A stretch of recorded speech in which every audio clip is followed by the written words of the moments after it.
नमस्कार, कोकणचं नंबर 1 महा चॅनल कोकण साद लाईव्ह मध्ये आपलं स्वागत। सविस्तर बातम्यांचा आढावा घेणारच आहोत, मात्र सुरुवात करूया हेडलाईन्सना। परमपूज्य संत राऊळ महाराज यांच्या समाधी मंदिरात मोठी चोरी। वैभववाडीत मंत्री नितेश राणेंचा नागरी सत्कार आणि डंपर ताब्यात 1.5 लाखांचा दंड।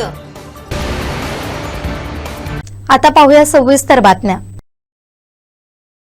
समाजसेवा हायस्कूल कोळजर या प्रशालेचा रंगविहार कार्यक्रम पार पडला। या कार्यक्रमाचं उद्घाटन काजू सुपारीचे व्यापारी भाऊ वळंजू यांच्या हस्ते पार पडलं। राजू निंबाळकर, बांदा सरपंच नाईक, प्रवीण परब, शरद देसाई, विकास सावंत, सुभाष बोंद्रे, तळकट सरपंच सुरेंद्र सावंत, अपा देसाई, कोळजर पोलीस पाटील तातोबा देसाई उपस्थित होते।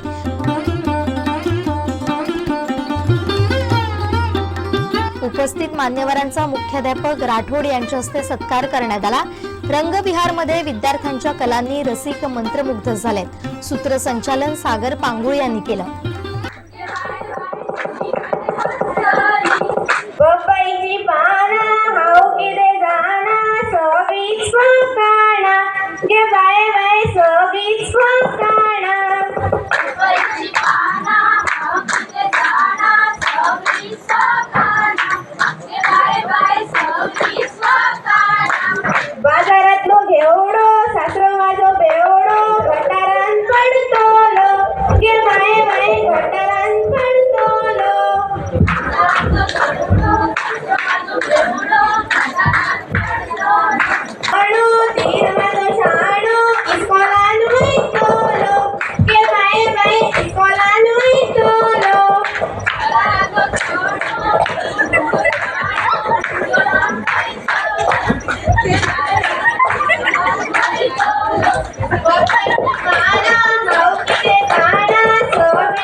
पिंगुळी येथील परमपूज्य संत राऊळ महाराज यांच्या समाधी मंदिरात अज्ञात चोरांनी धाडसी चोरी केली आहे। ही घटना उघडकीस आली आहे। दरम्यान शुक्रवारी 3 जानेवारीला पहाटे 2:45 वाजण्याच्या सुमारास आलेल्या 4 अज्ञात चोरट्यांनी चोरी केल्याचं सीसीटीव्ही कॅमेऱ्यात कैद झालंय। चोरट्यांनी चांदीची मूर्ती, फंडपेटी तसेच परमपूज्य विनायक अण्णा महाराज यांच्या समाधी मंदिरातील चांदीची दत्ताची मूर्ती, फंडपेटी फोडून चोरी केली आहे। 2 फंडपेटीतील सुमारे 30,000 रुपये आणि सुमारे 13 किलो वजनाच्या 2 चांदीच्या मूर्ती, पादुका चोरट्यांनी चोरून नेल्याचं उघड झालंय। या चोरीच्या घटनेनं पिंगुळीसह कुडाळमध्ये एकच खळबळ उडाली आहे। 4ही चोरटे सीसीटीव्ही कॅमेऱ्यात कैद झालेत। घटनेची माहिती मिळताच कुडाळचे पोलीस निरीक्षक राजेंद्र मगदूम आणि टीम पिंगुळी मठात दाखल झाली आहे। श्वान पथक तसेच ठसे तज्ञही दाखल झाले आहेत। अधिक तपास सुरू आहे।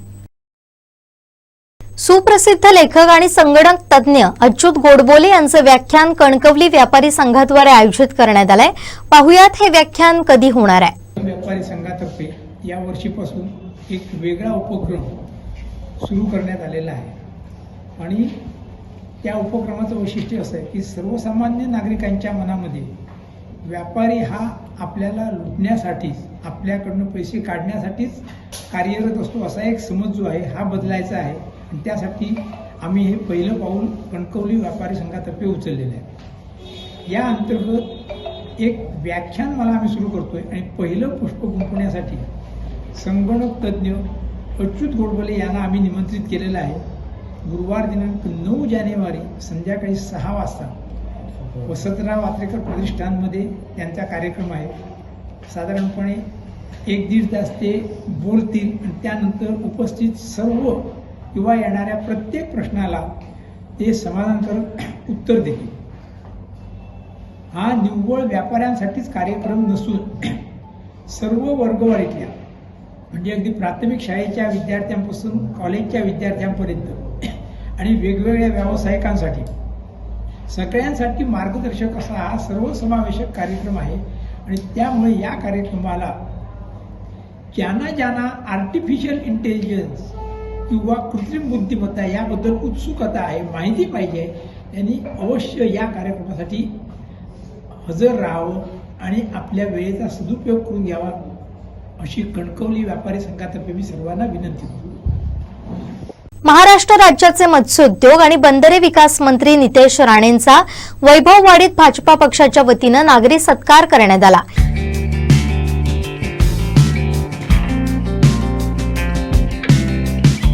यावेळी तालुक्यातील विविध 100हून अधिक संस्थांनी मंत्र्यांचा सत्कार केला। चांदीची तलवार आणि मोठे पुष्पहार घालून स्वागत केलं। यावेळी तालुकाध्यक्ष सुधीर नकाशे, भाजपचे जिल्हा उपाध्यक्ष प्रमोद रावराणे, बँक संचालक दिलीप रावराणे, जयेंद्र रावराणे, अरविंद रावराणे, भालचंद्र साठे, नासिर काझी, हुसेन लांजेकर, प्राची तावडे, नेहा माइंडकर, संजय सावंत, श्रीपाद मांजरेकर, स्वप्नील खानविलकर, बंड्या मांजरेकर, शारदा कांबळे यांच्यासह भाजपचे पदाधिकारी उपस्थित होते। वैभववाडीत भाजपनं ठाकरे शिवसेनेला जोरदार धक्का दिलाय। सरपंच उपसरपंचांसह तालुक्यातील 6 ग्रामपंचायत सदस्य भाजपात प्रवेश केलाय। मंत्री नितेश राणेंच्या उपस्थितीत भाजपचं कमळ हाती घेतलंय। तालुक्यात उद्धव बाळासाहेब ठाकरे शिवसेनेला मोठा धक्का बसलाय। तालुक्यातील लोरे नंबर 2 गावचे सरपंच, उपसरपंच, कोळपे, कुर्ली येथील ग्रामपंचायत सदस्यांनी पक्षाला जय महाराष्ट्र करीत मंत्री नितेश राणेंच्या उपस्थितीत भाजपात प्रवेश केलाय। लोकसभा निवडणुकीनंतर ठाकरे शिवसेनेला सुरू झालेली गळती अद्याप थांबलेली नाहीये। आज लोरे नंबर 2 गावचे सरपंच विलास नावळे, उपसरपंच शुभांगी कुडतरकर यांसह गावातील शेकडो ग्रामस्थांनी भाजपात प्रवेश केलाय। तसेच कोळपे ग्रामपंचायतीच्या सदस्यांसह दिलीप कांबळे, शुभांगी कांबळे, रजिया सरदार ठाणगे, लोरे नंबर 2 गावचे सोसायटी संचालक सुभाष कुडतरकर, ग्रामपंचायत सदस्य संगीता कदम, ग्रामपंचायत सदस्य सुरेखा शिवगण, युवासेना उपतालुका प्रमुख गुरुराज डोंगरे, युवासेना शाखा प्रमुख प्रतीक मोरे, बूथ प्रमुख महेंद्र राणम, माजी शाखा प्रमुख दिलीप मांजलकर, युवासेना शाखा प्रमुख चंद्रकांत नावळे, संचालक किशोर धावरे, संचालक विनोद परवडे, संचालक प्रकाश गोरुले, कुर्ली ग्रामपंचायत सदस्य योगेश कदम यांच्यासह गावातील ठाकरे शिवसेनेच्या कार्यकर्त्यांनी भाजपात प्रवेश केलाय। ठाकरे शिवसेनेला लोरे जिल्हा परिषद मतदारसंघात मोठा धक्का बसलाय। आंबोली येथील हिंदू धर्म परिषदेला महाराष्ट्र राज्याचे मत्स्योद्योग आणि बंदरे विकास मंत्री नितेश राणे यांनी संबोधित केलं। हिंदू असल्याचा गर्व आपल्याला असला पाहिजे, धर्माभिमान बाळगून कडवटपणे धर्माचं रक्षण केलं पाहिजे, असं मत मंत्री नितेश राणेंनी यावेळी व्यक्त केलंय। गौरक्षक आपल्यासाठी काम करतात, गौरक्षक आपल्या गायींची सुरक्षा करतात, तसंच आपण प्रत्येक जण गौरक्षक का बोलू शकत नाही याचाही विचार कधी ह्या निमित्ताने आपण करावा। आणि आता तर हिंदुत्वादी विचाराचं केंद्र सरकार आणि राज्य सरकार आहे। आम्हाला मतदान करून आज हिंदू समाजाने ते हिंदुत्वादी विचाराचं सरकार हे राज्यामध्ये आणलंय, हे आम्ही अभिमानाने सांगतो। आणि हे सरकार हे हिंदू समाजाच्या संरक्षणासाठी प्राधान्य पद्धतीने काम करेल, हे मी तुम्हाला सरकारचा मंत्री म्हणून तुम्हाला जबाबदारीने या निमित्ताने जबाबदारी सांगतो। शेवटी जो काही उन्माद आपल्या आजूबाजूला सुरू होता तो हिंदू समाजाने फार बारकाईने पाहिला, फार बारकाईने अनुभवला। मी राज्यभर दौरे करत असताना मी असंख्य पीडित कुटुंबांना भेटलेलो आहे। मग तो लव जिहाद संदर्भात असो, मग त्या भूमी जिहादच्या संदर्भात असो, मग असंख्य वक्फ बोर्डच्या निमित्ताने जमिनी गेलेला असो।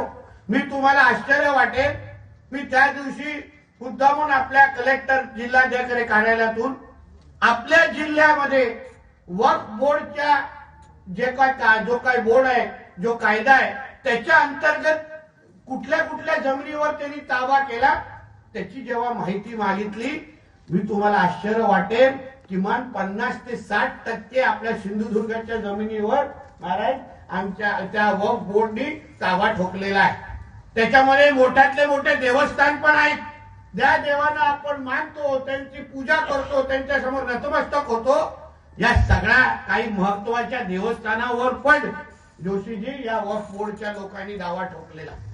आता आपण या दावा ठोकत खरं म्हणलं तर ह्या वक्फ बोर्डची वस्तुस्थिती कधी तुम्ही तरी कोणाकडून समजून घ्या आणि हे किती महत्व ह्या द्यायचं ह्याही गोष्टी तुम्ही लक्षात असला पाहिजे। जो वक्फ बोर्ड कुठल्याही इस्लामिक राष्ट्रामध्ये नाही, ज्या वक्फ बोर्डला अजून कुठल्या राष्ट्रामध्ये महत्व नाही, फक्त आपल्या भारतामध्येच वक्फ बोर्ड स्थापन केलेला आहे। आणि त्या वक्फ बोर्डला एवढे अधिकार दिले ते उद्या तुमच्या जमिनीच्या बाहेर अगर ते बोर्ड लावून जातील तर तुम्ही कुठल्याही कोर्टामध्ये पण जाऊन त्याच्याबद्दलची सुरक्षा मागू शकत नाही। एवढे अधिकार अगोदरच्या सरकारने या वक्फ बोर्डला देऊन ठेवलेला आहे। आणि तुम्ही त्या कोर्टामध्ये जर गेला, चुकून तुमची केस लागलीच, पण मग तुम्हाला अनुभव असा येईल की तुमचा न्यायाधीश पण हे एकाच धर्माचे आहेत, वकील पण एकाच धर्माचे आहेत आणि सगळे आजूबाजूचे अधिकारी पण एकच धर्माचे आहेत आणि तुम्हाला ऐकणारे आणि तुम्हाला समजून घेणारे त्या पूर्ण कोर्टामध्ये एकही व्यक्ती तुम्हाला मिळणार नाही. म्हणूनच जे आता मोदी साहेब जो काही बिल आणतायत, जे काही त्याच्यामध्ये करू पाहतायत, ते आपल्या प्रत्येक भारतीय नागरिकासाठी फार महत्वाचं आहे. म्हणून या सगळ्या गोष्टी तुम्ही बारकाईने समजल्या पाहिजे, शिकल्या पाहिजे. रस्ते, पाणी, वीज हा विकास होत राहील, ते काय कुठे थांबणारी प्रक्रिया नाही.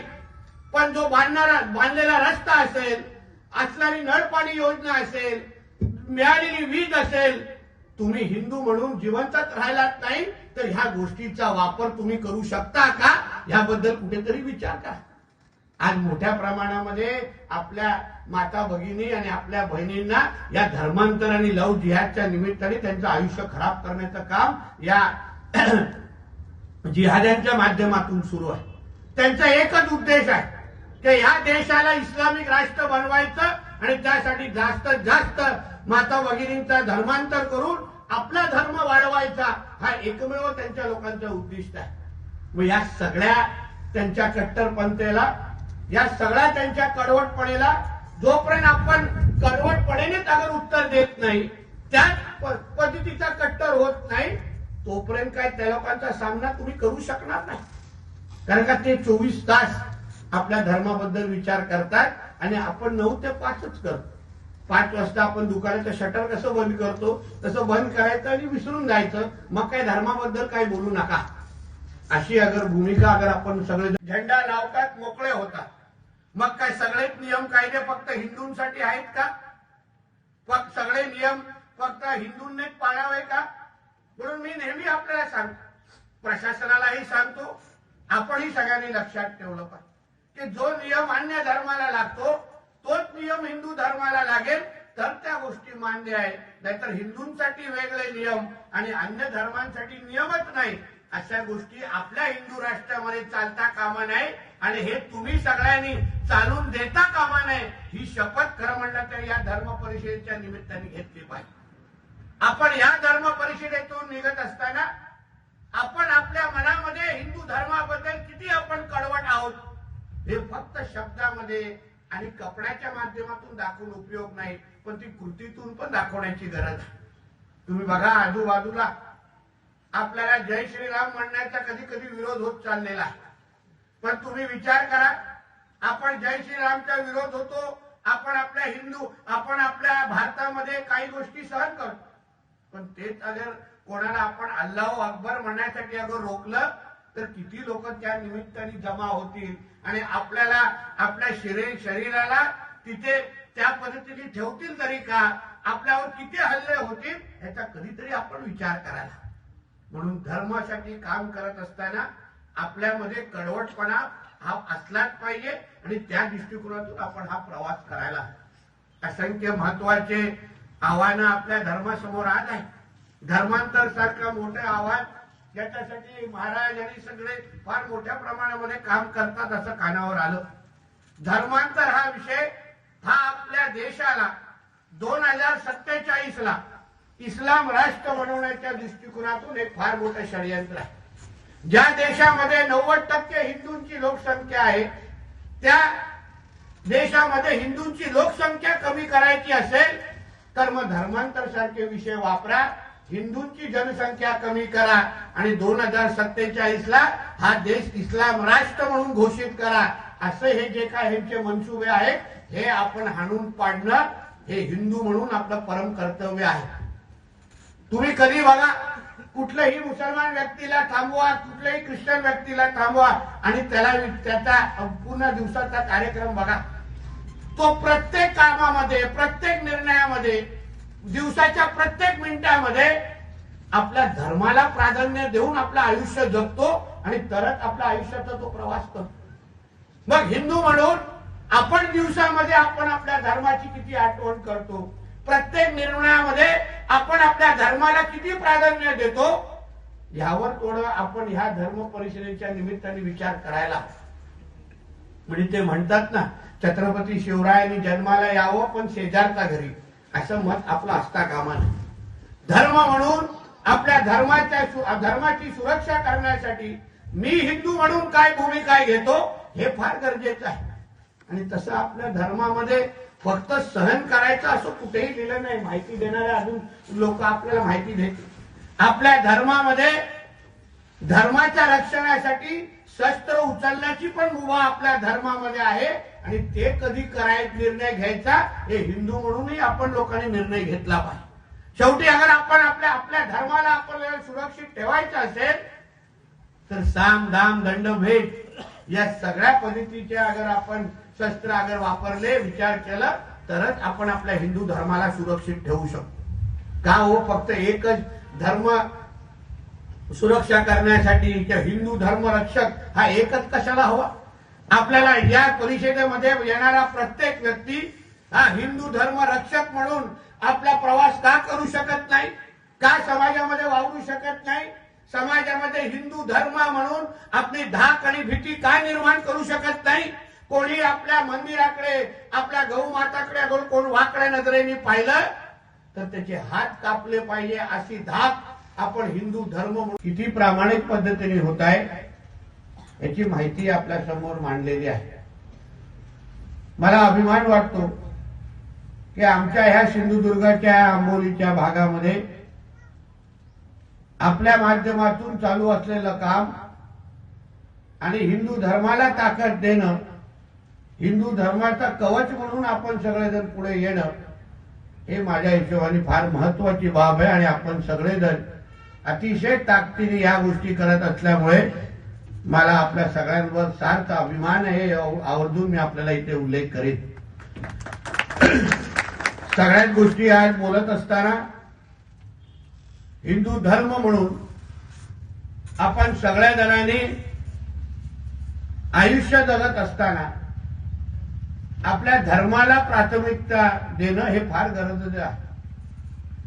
दिवसभरामध्ये ज्या ज्या काही कामं आपण करतो, जे काय आपण प्रवास करतो, त्या सगळ्या गोष्टीमध्ये आपल्या धर्माला प्राधान्य देत तो प्रवास करणं हे माझ्या हिशोबाने काळाची गरज आहे. ज्यांच्या बरोबर आपण एकंदरीत दुसऱ्या धर्माकडे अगर आपण पाहिलं, इस्लाम धर्म असेल, ख्रिश्चन धर्म असेल, तुम्ही मला सांगा त्या त्या धर्माचे लोक आपल्या धर्माला किती प्राथमिकता देतात, किती महत्व देतात, याचा थोडा जरा अभ्यास आपण सगळ्या जणांनी करायला हवा. आपण हिंदू म्हणून जगत असताना आपल्या मनामध्ये धर्माबद्दल निश्चित पद्धतीने अभिमान वाटला पाहिजे, मान सन्मान असला पाहिजे.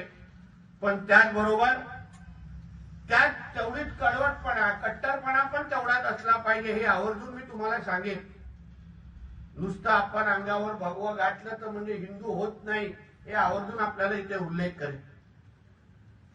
हिंदू होत नाही आवर्जून आपल्याला इथे उल्लेख करेल. पण या हिंदू धर्मासाठी आपण किती टोकावर जाण्यासाठी तयार आहोत, किती अंगावर घेण्यासाठी तयार आहोत, याही गोष्टीची मोजमापन कधीतरी आपण करायला हवं. आणि त्या दृष्टिकोनातून आपण आपल्या आयुष्याचा हा प्रवास करायला हवा.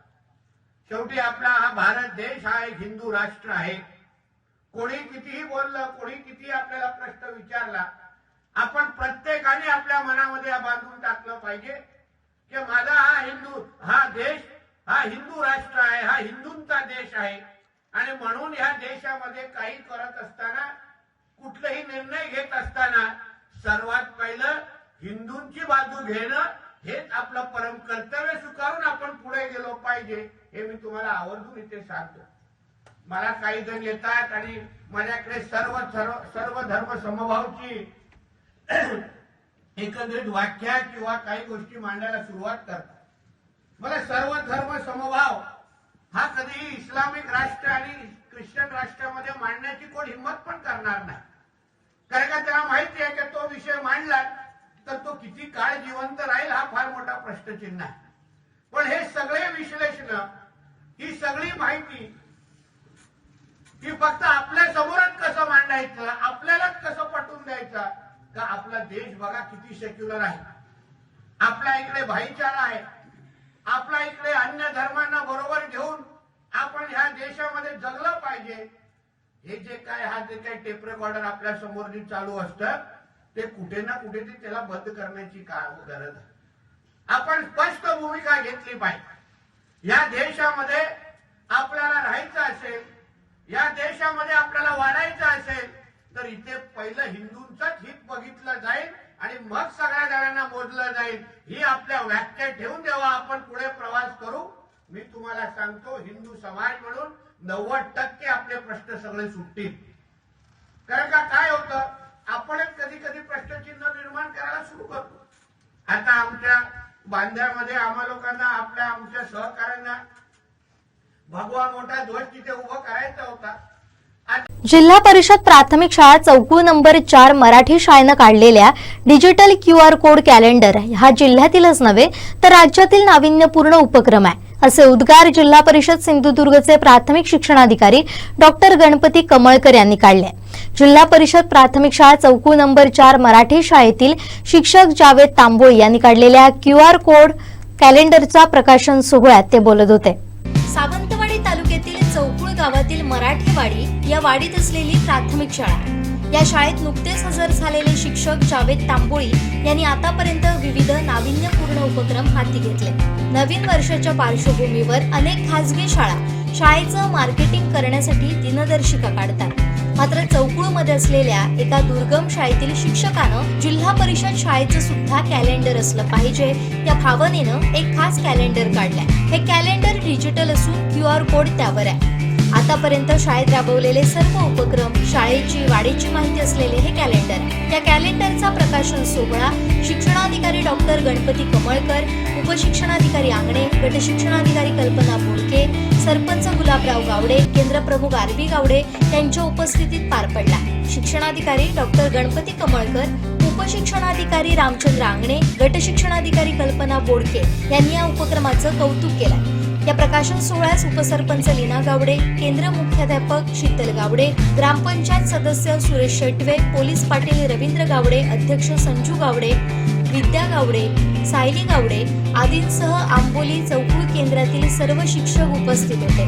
या दुर्गम शाळेत राबवलेल्या या नाविन्यपूर्ण उपक्रमामुळे मराठी शाळेकडे पाहण्याचा सकारात्मक दृष्टिकोन तयार होईल यात शंका नाही. खरं तर डिजिटल कॅलेंडर इथं आपण आता त्याचं प्रकाशन केलं. मी सर्वप्रथम जाहीर करतो की डिजिटल कॅलेंडरचं त्यांच्या प्रकाशन आणि आजचा दिवस खूप मोठा महत्त्वाचा आहे की ज्यांचा जन्मदिवस आज बालिका दिवस म्हणून साजरा करतो, बालिका दिवस, आणि ज्याने आपल्या काव्य फुले संग्रहामध्ये सांगितलेलं आहे की ज्ञान नाही, विद्या नाही, ते घेण्याची गोडी नाही, बुद्धी असूनही चालत नाही, तयास मानव म्हणावे काय.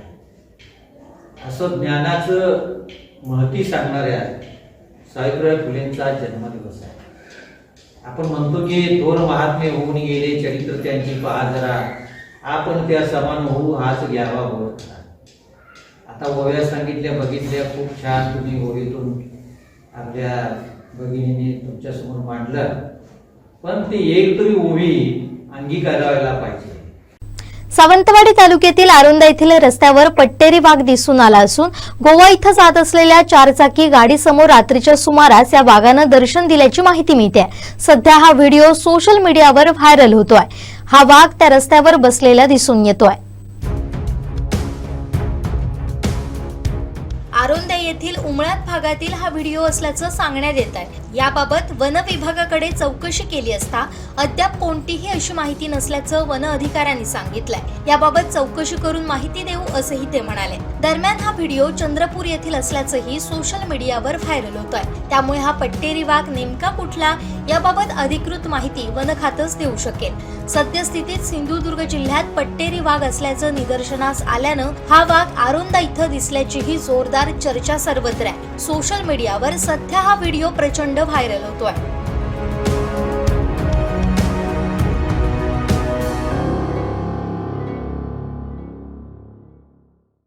सिंधुदुर्गातील विजयदुर्ग किल्ल्यावर गड किल्ले संवर्धन संस्था कोकण विभाग यांच्या वतीनं तोफेला तोफगाडा बसवण्यात आलाय.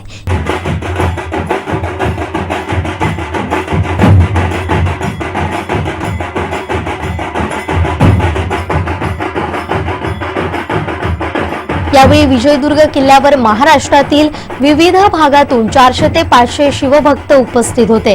ढोल ताशांच्या गजरात महाराजांची पालखी विजयदुर्ग किल्ल्यावर नेत हा उपक्रम करण्यात आला.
शरदचंद्रजी पवार कृषी महाविद्यालय खरवते दहिवली इथं 4थ्या वर्षातील विद्यार्थ्यांसाठी सेंद्रिय शेतीचं प्रात्यक्षिक देण्यात आलं.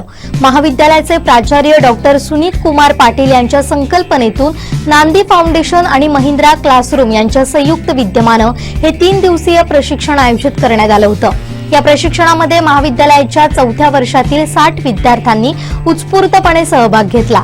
या प्रशिक्षणामध्ये सेंद्रिय शेतीचं महत्त्व, सेंद्रिय शेती करण्यासाठी लागणाऱ्या शास्त्रशुद्ध पद्धती, जीवामृत निर्मिती, गांडूळ खत निर्मिती, बीडी कॉम्पोस्ट निर्मिती आदी प्रशिक्षण देण्यात आलं. कृषी क्षेत्रामध्ये रासायनिक शेतीचं महत्त्व कमी करत सेंद्रिय शेतीचा प्रचार आणि प्रसार करणं हा या प्रशिक्षणाचा प्रमुख उद्देश होता. प्रशिक्षणाच्या शेवटी सर्व विद्यार्थ्यांना महाविद्यालयाचे प्राचार्य डॉक्टर सुनीत कुमार पाटील यांच्या हस्ते प्रमाणपत्र प्रदान करण्यात आलं.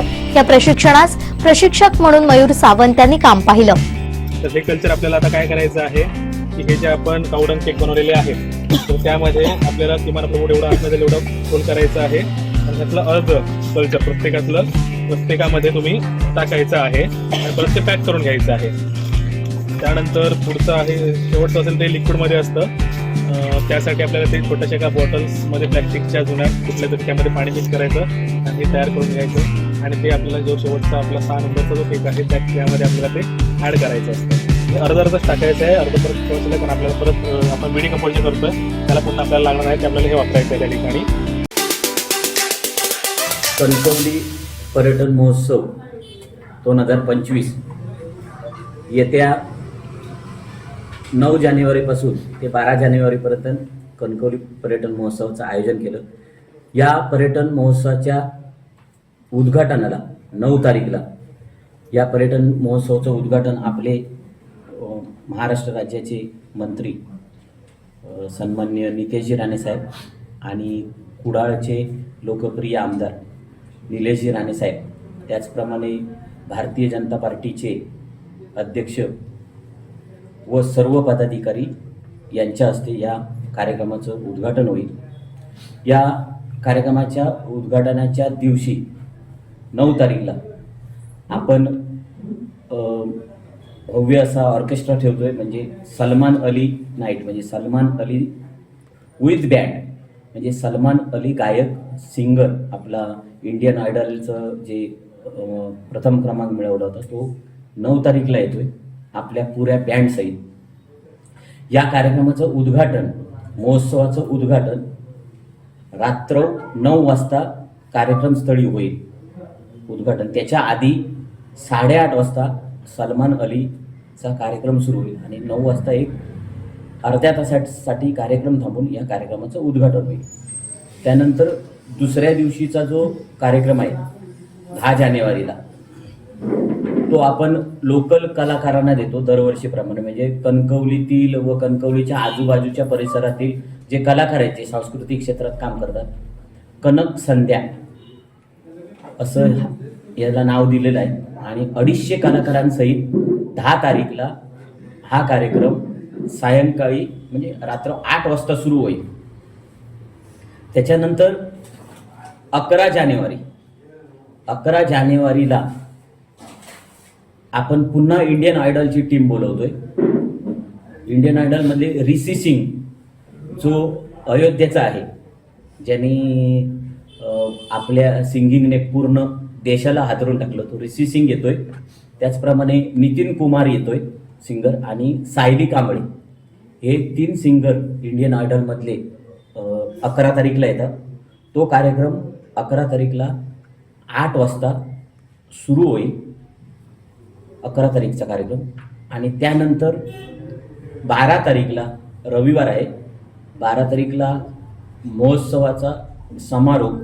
या महोत्सवाच्या समारोपासाठी आपले खासदार सिंधुदुर्ग आणि रत्नागिरीचे लोकप्रिय खासदार सन्माननीय माजी मुख्यमंत्री राणेसाहेब यांच्या हस्ते या कार्यक्रमाचा समारोप होईल. या समारोपाच्या निमित्तानं वहिनीसाहेब येतील. त्याच्यानंतर आपले मंत्री नितेशजी राणेसाहेब या समारोपाला येतील आणि निलेशजी राणेसाहेब या समारोपाला येतील.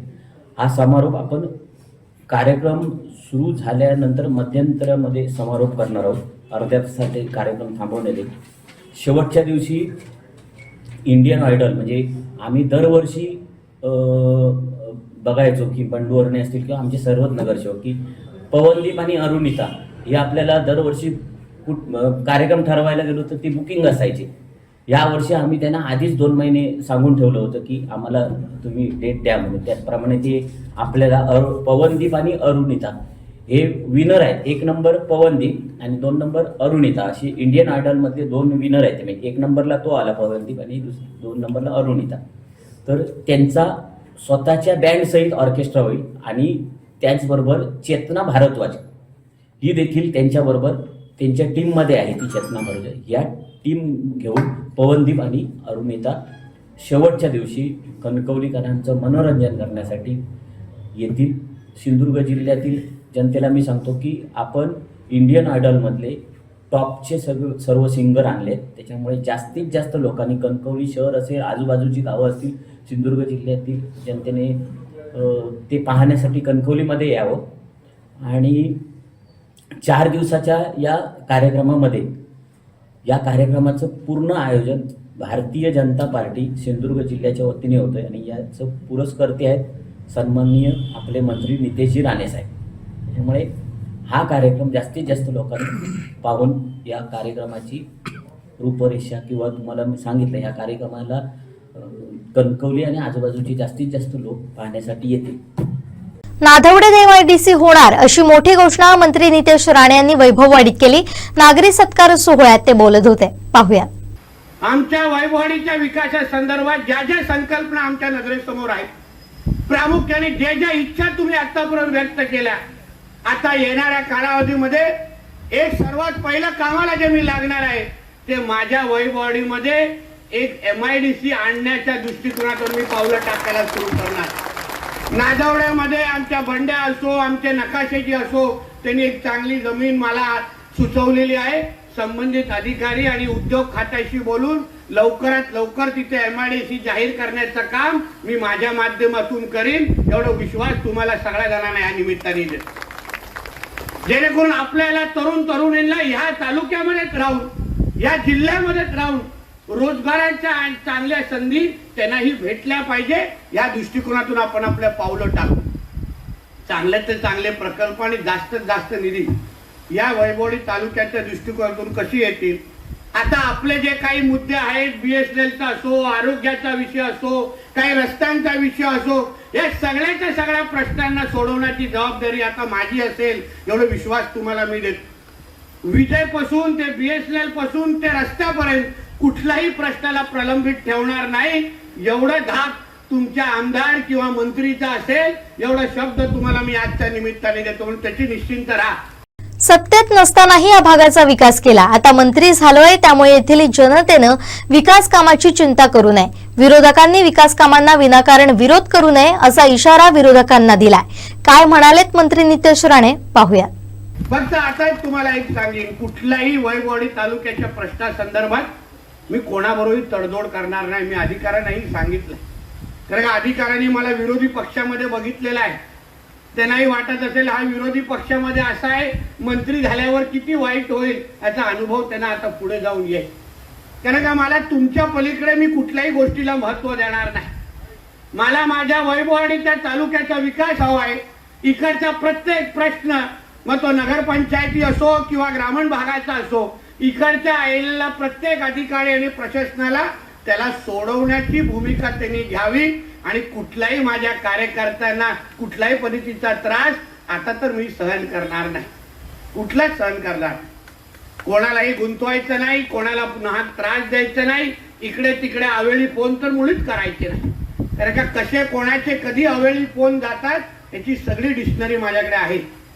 म्हणून त्या बाबतीमध्ये कोणीही कोणाला त्रास देण्याची भूमिका या माझ्या वैभववाडी तालुक्यामध्ये तर घेऊ नये.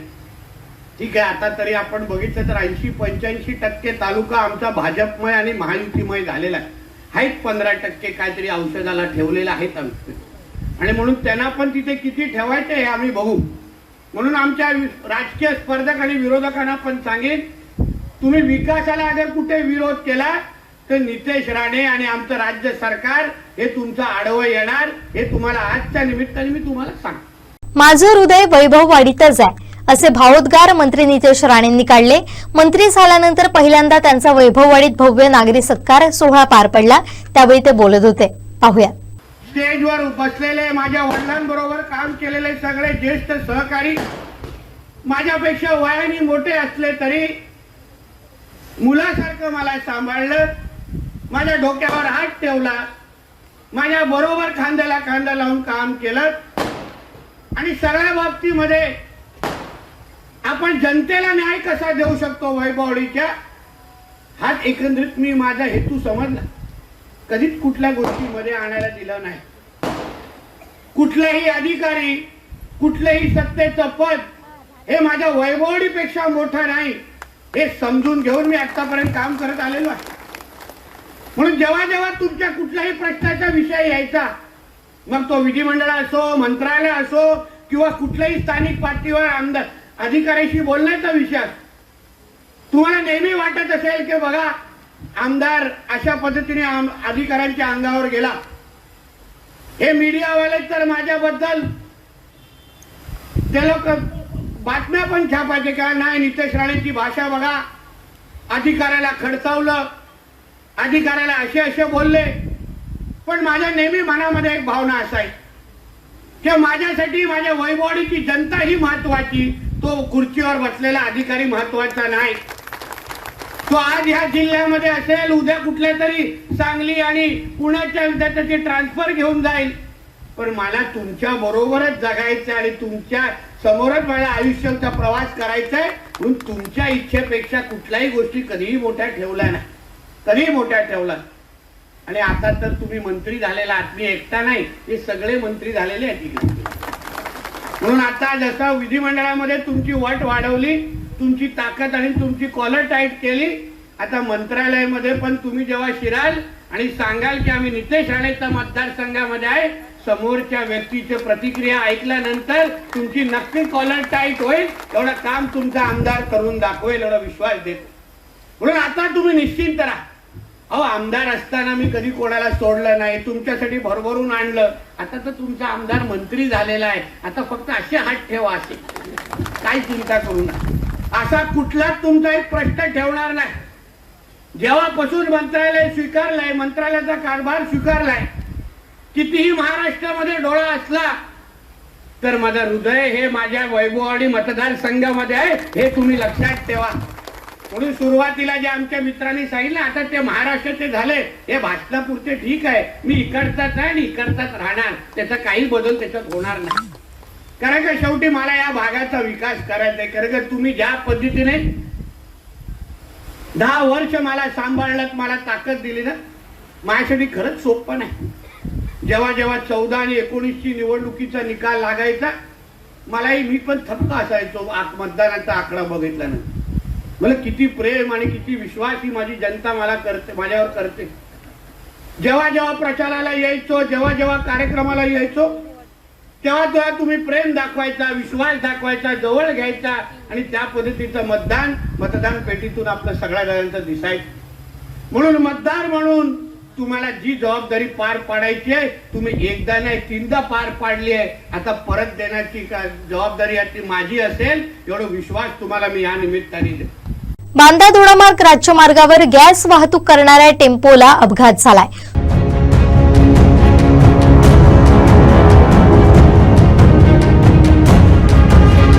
सुदैवानं यात कोणालाही हानी झाली नाही. बांद्याहून गॅस आणण्याकरिता दोडामार्गच्या दिशेनं जात असताना हा अपघात घडला. गॅस सिलेंडर टँक खाली असल्यानं मोठा अनर्थ टळलाय. मात्र या अपघातानं या मार्गावरील गॅस वाहतूक चर्चेत आली आहे.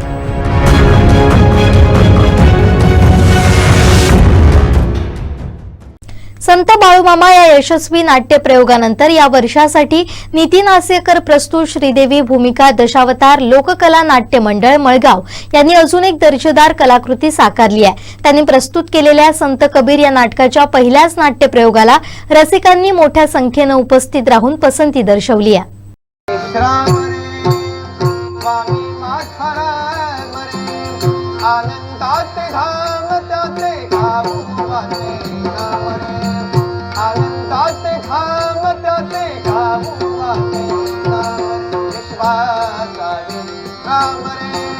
स्वामी माथाराम रे आनंदात राम त्याचे गाऊ वाचे नाम रे विश्वासारे राम रे स्वामी माथाराम रे आनंदात राम त्याचे गाऊ वाचे नाम रे.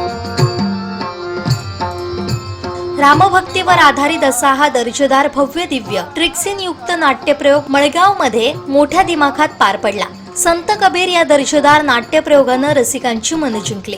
भारतातील प्रसिद्ध संत म्हणून ज्यांची ओळख आहे असे संत कबीर यांच्या जीवनावर आधारित नाट्यप्रयोग नितीन आसेकर यांनी रसिकांसाठी सादर केले. जेव्हा माझ्या रामाची आज्ञा होईल मी स्वतःहून तुमच्यापर्यंत आम्ही बादशाला जाऊन सांगणार नाही. बादशानं सांगितल्याप्रमाणे आम्ही तुमच्यापर्यंत आलो. श्रीराम माझ्या रामाची आज्ञा झाल्याशिवाय मी येणार नाही. आई माझी नाही मी झाले तो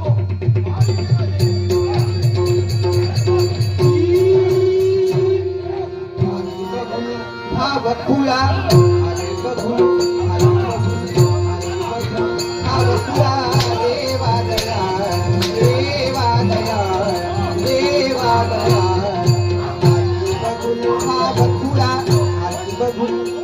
याबद्दल रसिकांनी भूमिका दशावतार नाट्य मंडळातील सर्व कलाकारांचं भरभरून कौतुक केलंय. अभिनय कुमार नितीन आसेकर हे भूमिका दशावतार नाट्य मंडळातून असे नवनवीन नाट्यप्रयोग रसिकांसाठी घेऊन येत आहेत. रसिकांकडून आसेकर आणि सर्व कलाकारांच्या पाठीवर कौतुकाची थाप दिली जाते.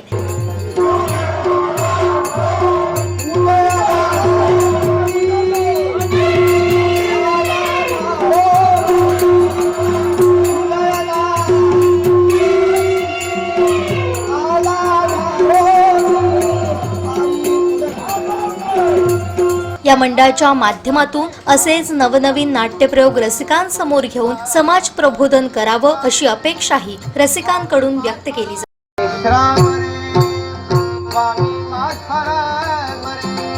आनंदात धाम त्याचे गाऊ वाचे नाम रे आनंदात धाम त्याचे गाऊ वाचे नाम विश्वासारे राम रे स्वामी माथाराम रे आनंदात धाम त्याचे गाऊ वाचे नाम रे विश्वासारे राम रे स्वामी माथाराम रे. कुडाळ येथून ओव्हरलोड आणि बेकायदेशीररित्या गोव्याला वाळू वाहतूक करणाऱ्या डंपरला दोडामार्ग तहसीलदार अमोल पोवार आणि त्यांच्या टीमनं ताब्यात घेतलं. 1,80,000 रुपयांचा दंड देखील ठोठावलाय. ओव्हरलोड आणि बेकायदेशीररित्या दोडामार्ग मार्गे गोव्याला मोठ्या प्रमाणात चिरे खडी वाहतुकीबरोबर वाळू वाहतुकीही मोठ्या प्रमाणात केली जाते. कुडाळ येथून दोडामार्ग मार्गे गोव्याला हा डंपर वाळू वाहतूक करताना दोडामार्ग बाजारपेठ नजीक दोडामार्ग तहसीलदार अमोल पवार यांच्या निदर्शनास आला. यावेळी तहसीलदार आणि त्यांच्या टीमनं ही गाडी ताब्यात घेतली. चौकशी केली असता त्या गाडीत ओव्हरलोड वाळू असल्याचं निदर्शनास आलं. यावेळी 1,80,000 रुपयांचा दंड गाडी मालकाला ठोठावण्यात आलाय अशी माहिती दोडामार्गचे तहसीलदार अमोल पोवार यांनी दिली आहे. शेवटी ठळक घडामोडी पुन्हा एकदा. परमपूज्य संत राऊळ महाराज यांच्या समाधी मंदिरात मोठी चोरी. वैभववाडीत मंत्री नितेश राणेंचा नागरी सत्कार आणि डंपर ताब्यात 1.5 लाखांचा दंड. बातमीपत्रात वेळ झाली इथेच थांबण्याची. पाहत रहा कोकणचं नंबर 1 महा चॅनल कोकण साद लाईव्ह. धन्यवाद.